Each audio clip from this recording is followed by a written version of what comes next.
Hey, everybody. Hope you're doing well today. Welcome to Marriage and Money, managing your finances as a team.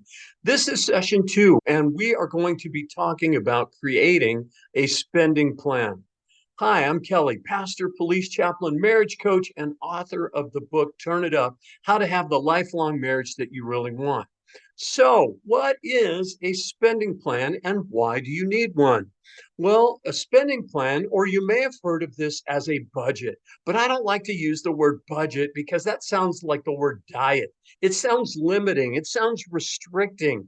Instead, I want you to call it a spending plan because a spending plan is a document that allows you to plan what you want to spend your money on. So it's not limiting, it's actually a proactive way to get what you want when you are managing your finances. It allows you to prioritize the things that you might think are the most important, or the things that I would suggest to you would be the most important, which is your giving and your saving. Because typically, when people live without a budget or a spending plan, then that's usually the part that gets lost, the giving and the saving. Why? Because you're spending your money on all the things that you think you need or that you want right away. And so maybe you're spending your money so quickly that you're kind of just living paycheck to paycheck.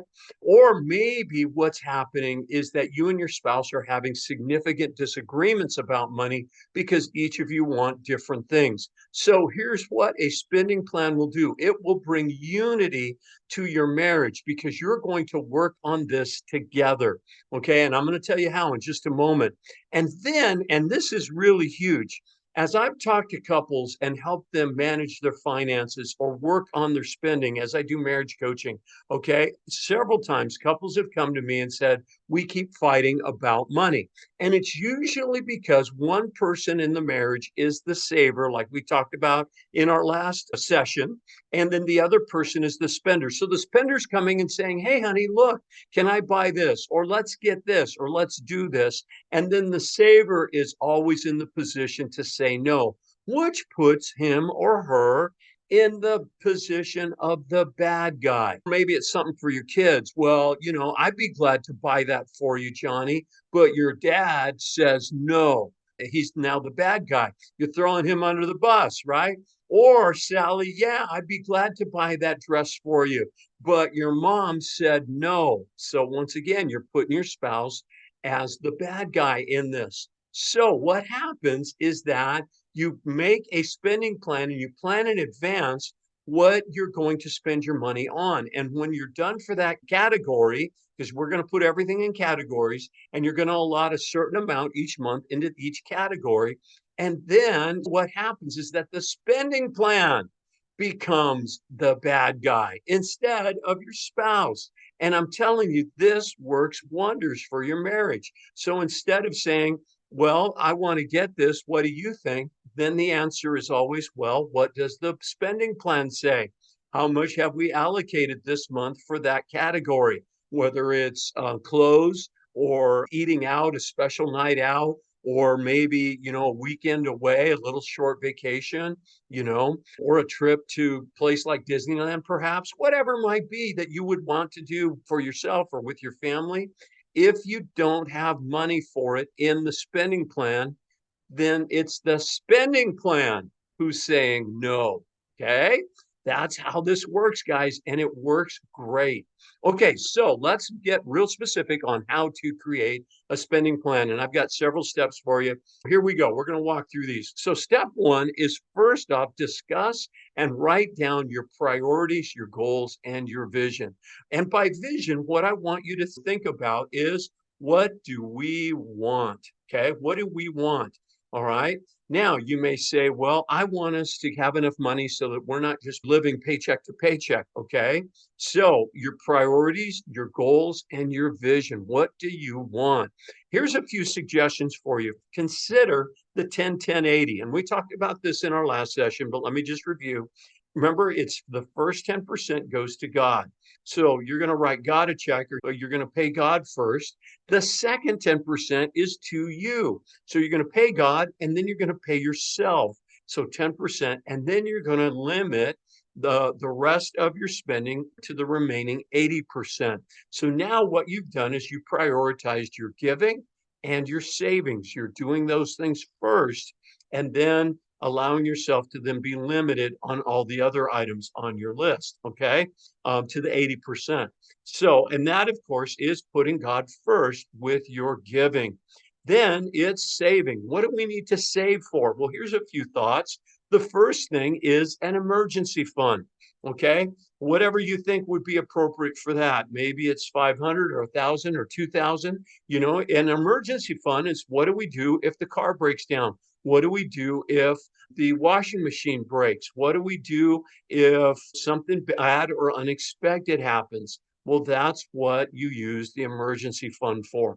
The next thing after establishing that is I would encourage you to have 3 to 6 months of income in savings. Okay, figure out how much will it cost us to live every month. What's our spending plan? So your spending plan that we're going to create will tell you this, and then multiply the amount that you're putting aside for your expenses by 3, or if you can, by 6. All right, and say, okay, how much do we need to save? Because here's the reality: even in a good economy, people lose their jobs all the time. And what amount do you need in order to survive if one of you loses your job? So maybe it's not the full budget or the full spending plan, but it would be half of it, okay? If you can, take the whole budget, because it is a possibility, I should say, that both of you could lose your jobs at the same time. So on average, it takes between 3 to 6 months to find a new job. Now, depending on situations, it may be less, but it may be more. So just as a target, I'm suggesting, and financial experts that I've consulted, they always say 3 to 6 months is kind of a safe target. So somewhere in there. So you're going to have to prioritize your savings, by putting 10% at least, and maybe more, into that. By the way, think about other things that you could put into these savings. All right. For example, if you have unexpected income, or if you get a tax return, that money can go into this emergency fund or the 3 to 6 months income. Then the next thing to do is to start taking that savings and start investing it. So the first place is to match whatever your employer, if your employer has something called a 401k, or in my case, it's called a 403b for the church that I work at, you want to at least match what they are contributing, because those kind of plans, the employer contributes a certain amount, and then you get to contribute a certain amount before taxes. Okay. So you want to at least match it, because you're leaving money on the table. The way these things work is that if you put in, $50 a paycheck or $100 a month or something like that, they match that up to a certain percent. So they're giving you free money. So max out your contribution to that.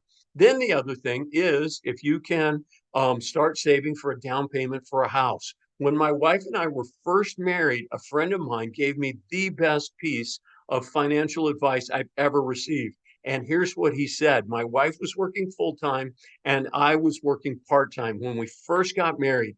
And I was a substitute teacher, plus I was working part time at the church. And so he said, pay your tithe on my income and then take everything else and save it. Okay. And do that for at least a year, and then see where you're at and see what you can do with that. And so that's what we did. We lived on my wife's income. We paid all of our bills. We paid our tithe on both of our earnings. But then a year of doing this, we had enough for a down payment on our first piece of property. Yes, it was a small little place, but you know what? It got us started. And then we were able to sell and then buy another house, and et cetera, et cetera. So it set us up to stop being renters and to start being homeowners. So start thinking about that. And then, of course, believe it or not, the sooner you start saving for retirement, the more money you will have. Even if you start saving a little amount in your 20s, it's better than starting to save in your 30s or 40s. So as soon as you can start putting money aside in addition to what you're doing at your job. Okay. And then let that just grow and multiply, and you start investing in that way. So that's step one. Write down your priorities, goals, and vision. All right. Step two, gather all the information you're going to need to create your spending plan. So write down everything you buy daily. All right. So this could be gasoline, groceries, gifts, clothes, anything, miscellaneous stuff, Starbucks, eating out, everything. Start writing it all down if you haven't started already. Get out one of your paychecks, okay? And you want to take the number of the amount that you receive, not the gross, but the net, okay? And then anything that comes out of your account automatically. So this could be if you have your utilities paid automatically out of your checking account. That's the way mine are. Or any subscriptions that you have, whether it's Netflix or YouTube or, whatever, your cable bill or stuff like that you've set up to be automatically deducted. Write those things down and everything else that you can think of when it comes to expenses and income. All right. Step three, enter your income, your giving, and your saving amounts. Okay, so this is where it gets fun. All right, so start with, and I like to use a spreadsheet, but you can just start on a piece of paper with some lines on it, or you can download some worksheets that are available online.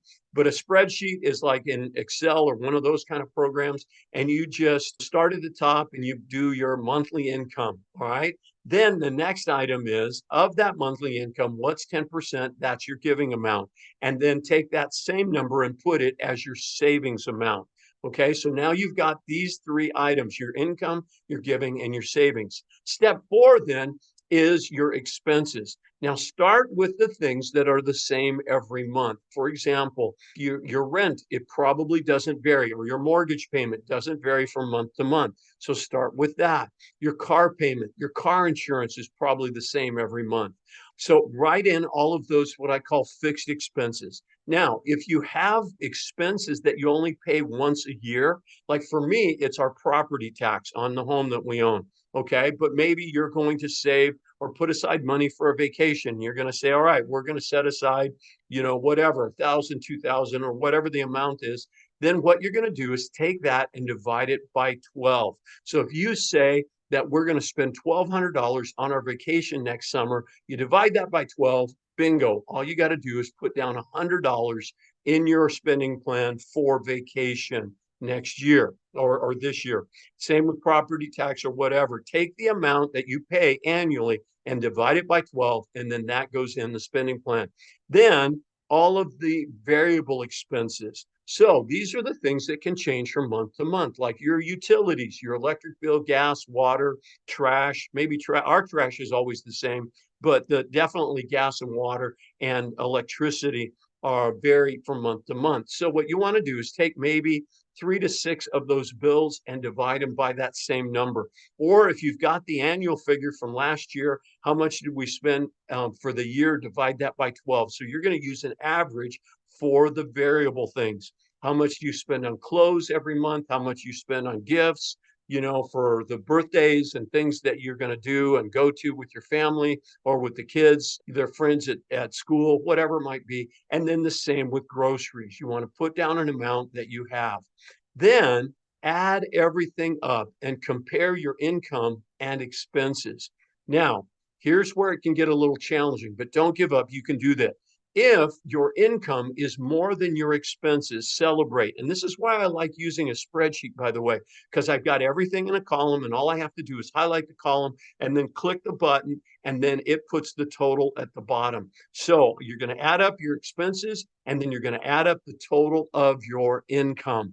And if the income is more, bingo, you're in great shape. But then take a look at that expenses and make sure you remembered everything. Because if you forgot, that's going to come back and hurt you or surprise you later. So make sure that everything's on there.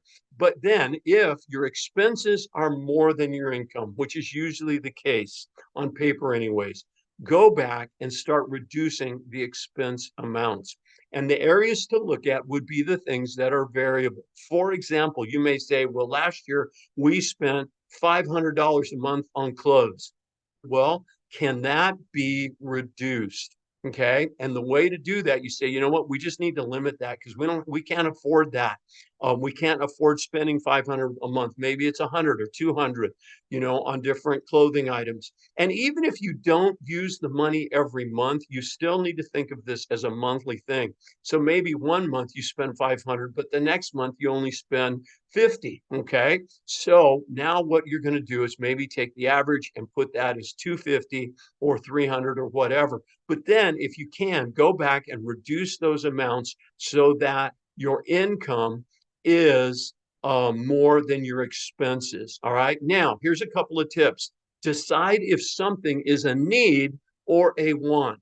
For example, if you're having trouble making your spending plan add up and get to that balanced figure where your income is more than your expenses, you may want to ask yourself, well, do I really need cable TV, or do I need Netflix, or do I need these other items, or is it just something you want? I like to use this acronym called RISE, which is reduce, increase, substitute, and eliminate. So you maybe want to go back in some of these categories, you may want to reduce the number.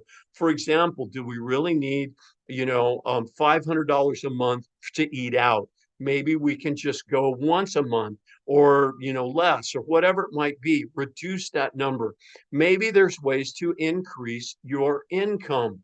All right, maybe there's side jobs or side hustles or whatever. That's where increase comes in. So you want to reduce some things, you want to increase other things, or then substitute. For example, if you can say, you know what, instead of going to Starbucks every day, I'm going to substitute and make coffee at home. Then the other way is eliminate.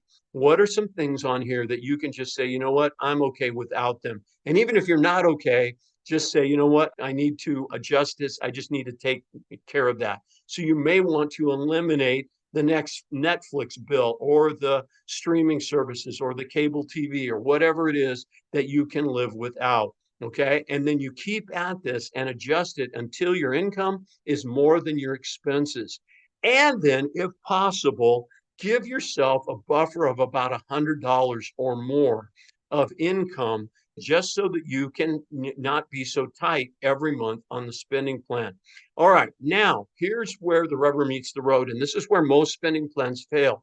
Once you create a spending plan and you get it to that place where you like it, a lot of people then just put it in the drawer, or they turn off the computer and it's just there in their files and they never look at it again. It only works if you compare the plan with your actual spending. So here's a few thoughts on how to do that. Continue to track your spending every day and then compare it with your spending plan. So let's say, today you spent maybe $15, $20, $50 at the grocery store. Then you went and got gas for your car. Then you went to the dry cleaners and picked up, the dry cleaning that you dropped off the other day. So what you want to do is put those expenses into a category. So you got groceries, you got clothes or dry cleaning, and then what was the other one? Gasoline. And then the next time you spend into that, you add those expenses into that category. And then you look at the spending plan and say, you know what? If I've only allocated $100 for clothes, and I'm already at 95 because I went and bought a new pair of shoes, or I went and bought a blouse or a sweater, and then I went to the dry cleaners and now I'm at 95. You know what? When your category is out of money, stop spending in that category. So then if you see something on sale, or there's another item that you want to get, you're like, you know what? I don't have the money for it this month. So maybe I can wait till next month for that. All right. Now, a great way, and this is what my wife and I did for years, is you get some of the variable expenses and you put that money in cash and put it in envelopes instead. So things like groceries, we had an envelope for that. We had an envelope for clothes. We had an envelope for gifts. We had an envelope for toiletries. We had an envelope for just miscellaneous stuff. Okay. And then you spend the money in the envelope. And then when the envelope's empty, you stop spending in that, or you take money from another envelope instead. But then if you take it, like say you need more grocery money and you take it from clothes, well, then you don't have clothes money then for the month because you spent it on groceries. But here's the thing. You want to look at your spending plan, if not daily, at least weekly, or then for sure at the end of the month. Monthly review your plan with your actual spending. How much did we spend on groceries this month versus how much did we allocate in that category? All right. And then you need to adjust the spending plan if needed. But once again, if you add more money to one category, you've got to take it from another category to make sure that it all adds up. Okay. Now, a few more thoughts before we wrap up this lesson. In Genesis 2:24, and I read this to you in our last session, but it's really important to remember that God's goal for your marriage is that you become one. So that's why it says that a man would leave his father and mother and he is united to his wife and they become one flesh, Genesis 2:24. So consider merging your accounts into one and putting both your names on it. Just think about what can we do to become one, all right? Using the words we and our instead of me and mine. This is what are we going to do about our finances? Not this is my money and that's your money, okay? Everything goes into one pot. You can put it all into one account if you want. You can have separate accounts. Just figure that out. But think of it as all being one, okay? Now, one person can do the day-to-day management of your finances, but I would suggest that you hold regular money meetings to keep the other up to date. And we're going to talk about that in our next session. What does a money meeting look like? Pray together for your finances and ask God's blessing, and then thank Him in advance for His provision. So when you have that money meeting, be sure to pray. And remember that one of the names of God in the Bible is Jehovah Jireh. That's found in Genesis 22:14. Jehovah Jireh means He is the God who provides. It's not your paycheck. It's not your gifts. It's not your abilities. It's not your connections. It is the Lord who is your provider. So manage your finances God's way. Put God first. Give the tithe and then the offerings above and beyond the tithe. Because Proverbs 11:25 says a generous person will prosper and whoever refreshes others will be refreshed. So God's plan is to bring in enough and provide enough resources to meet your needs, as well as then enough to have a surplus so that you can be a blessing to others. Genesis 12:3 says that God wants to bless you and use you to be a blessing. So that's His plan when we do it His way. So here's your homework for this week. Create a first draft of your spending plan. Just try. And if you have any questions, be sure to reach out to me and I'll be glad to help you with it. Okay. And then keep tracking your spending daily. Like we talked about last time, go on a date, but don't spend more than $10. I want to encourage you to do that again. Go on another date, but don't spend more than $10 total. Not $10 per person, but $10 total. You can do it. And then here's a suggestion I got from somebody, which I thought was brilliant. Start at the beginning of the month and get a calendar out and then write down every day that you did not spend anything. Okay. So you didn't go to the grocery store. You didn't buy gas. You didn't go, buy clothes. You didn't give any gifts. Nothing came out of your checking account automatically. Just look for those days and see how many days you had where you didn't spend anything. And then the following month, see if you can increase that. Okay. Just try it as a simple exercise just to get a handle on not only how much are you spending, but when you're spending it. And I think you'll see that that'll be a great discipline for you. All right. Well, that's it for today. And once again, if you have any questions, please reach out to me. I'll be glad to help you through all of this. God bless you, and may God bless your marriage, and may God bless your money.